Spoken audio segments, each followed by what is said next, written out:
Di sini terlihat naskah yang sudah ditandatangani.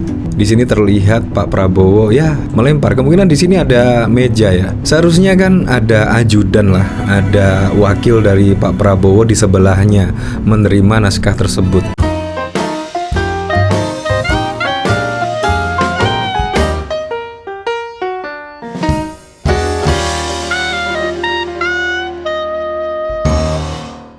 Saya ucapkan selamat ya, karena Pak Prabowo Subianto saat ini sudah didukung oleh PAN dan bahkan juga Partai Golkar. Nah, ini adalah koalisi, menurut saya koalisi jumbo ya, yang mendukung Prabowo sebagai calon presiden pada tahun 2024. Nah, di sini saya juga masih teringat pada tahun 2014 yang lalu. Apakah akan terulang kembali di tahun 2024? Di mana pada waktu lalu Pak Prabowo juga didukung oleh koalisi jumbo, yaitu Pak Prabowo didukung oleh 6 parpol koalisi. Dan juga pada saat lalu lawannya adalah dari Joko Widodo. Dan walaupun Pak Prabowo didukung oleh 6 parpol partai jumbo, tetapi juga masyarakat memilih Joko Widodo dan akhirnya juga mengantar hingga 2 periode. Saya jadi teringat pada waktu lalu, karena menurut saya kalau pada Pilpres 2024 nanti bukan besaran koalisi, bukan koalisi jumbo, tetapi rakyatlah yang akan menentukan siapa pemimpinnya, yaitu bukan soal kekuasaan, tetapi siapa yang berhak memimpin Indonesia untuk 5 tahun ke depan. Nah, di sini bahkan ada kalimat yang menurut saya sih pemilihan kata-katanya menurut saya kurang pas ya dari Pak Prabowo Subianto, yaitu kekuasaan. Ya seharusnya mohon maaf sih mengkritik ya, seharusnya ya memimpin Indonesia lah. Berikanlah izin untuk memimpin negeri ini, bukan memberi kekuasaan. Kalau kekuasaan itu menurut saya ya kayak yang itu. Ini bahkan juga dikomentari oleh Cakrawala Nusantara. Presiden dipilih bukan untuk berkuasa, melainkan untuk melayani rakyat. Papi Wowo kebelet ingin berkuasa. Seperti ini videonya. Kita ingin maju ke rakyat. Kita minta izin rakyat untuk kita berkuasa. Karena kita ingin berkuasa. Karena kita ingin berkuasa. Menurut saya kalimatnya kurang pas. Walaupun masyarakat paham sih sebenarnya, yaitu ingin menjadi pemimpin Indonesia, menjadi presiden lah yang ke-8 setelah Presiden Joko Widodo. Tetapi pemilihan kalimat dan kata-katanya kurang pas ya. Nah, dari sini bahkan juga dikomentari Eko Kuntadi. Di sini terlihat naskah yang sudah ditandatangani. Di sini terlihat Pak Prabowo ya melempar. Kemungkinan di sini ada meja ya. Seharusnya kan ada ajudan lah, ada wakil dari Pak Prabowo di sebelahnya menerima naskah tersebut. Padahal ini juga disiarkan Kompas TV live. Seharusnya juga ajudan Pak Prabowo itu sigap ya menerima ini, atau minimal dikasihkan ke Pak Muhaimin Iskandar daripada tidak ada yang menerima, seakan-akan naskahnya dicampakkan. Dan bahkan juga banyak yang mengomentari tentang naskah ini. Naskah dicampakkan begitu saja. Saya tertarik dari berita yang lalu ya. Di sini bahkan kubu Prabowo didukung 6 parpol, Jokowi 4 parpol. Tetapi kenyataannya Jokowi dipilih masyarakat Indonesia untuk diberikan kepercayaan memimpin 5 tahun ke depan dan sampai 2 periode.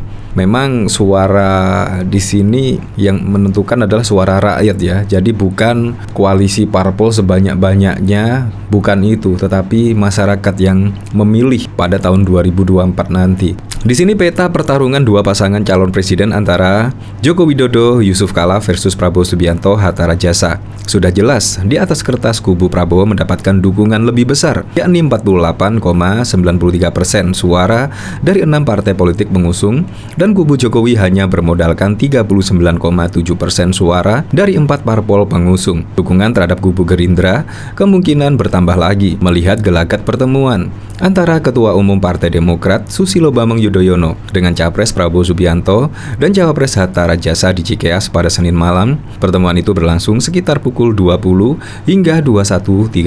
Usai pertemuan, Prabowo yang dicegat wartawan di depan gerbang Puri Cikeas, Bogor, Jawa Barat memberi keterangan soal pertemuan itu. Ya bagus, pertemuannya berjalan baik. Tunggu seminggu ke depan, kata Prabowo Subianto. Di sini dengan jawaban Prabowo, bisa jadi Partai Demokrat akan memberi dukungan kepada Prabowo tanpa didaftarkan sebagai parpol pengusung ke KPU. PD sepertinya akan memberi dukungan secara tak resmi kepada Prabowo Hatta.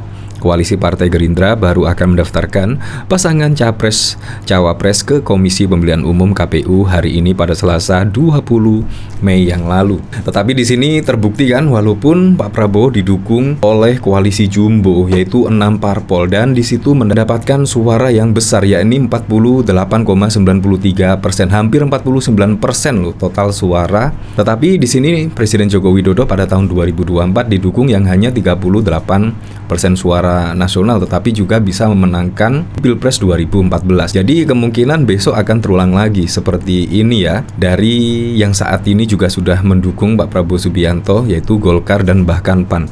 Ya kita tunggu lagi pada besok ketika mendekati pendaftaran di KPU.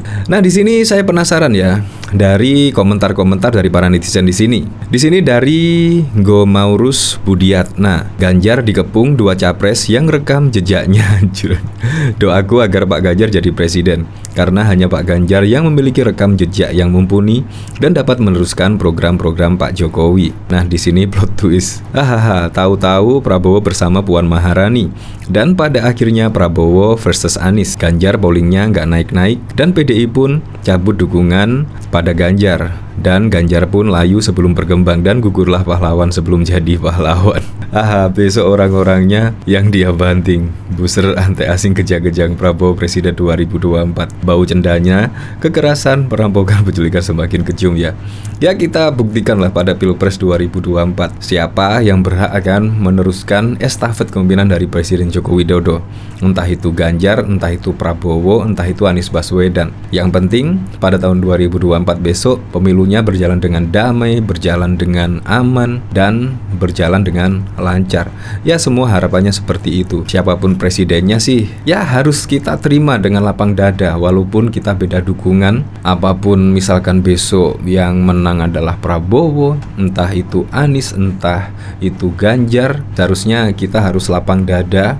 Nah, kalau dari sini yaitu ketika Pak Prabowo mengatakan ingin berkuasa dan izin ke masyarakat, di sini kira-kira komentarnya bagaimana ya? Antara ucapan dan raut wajah kok ada kebingungan, nggak sinkron. Saino Prabowo kasihkan kado kekalahan ketiga biar dicatat muri. Ya seperti efek umur sudah ngelantur. Ya kadang-kadang saya sangat gimana gitu ya dengan kata-kata dari Pak Prabowo ini, berkuasa menurut saya ya seolah-olah ada bau-bau orbanya dikit lah. Ya semoga saja lah apapun itu, semoga saja pada Pilpres 2024 kita bisa memilih pemimpin yang benar-benar bisa mementingkan kemaslahatan masyarakat, bisa membuat Indonesia lebih maju dan bisa membuat masyarakat bersatu demi mewujudkan Indonesia ke depan yang lebih maju.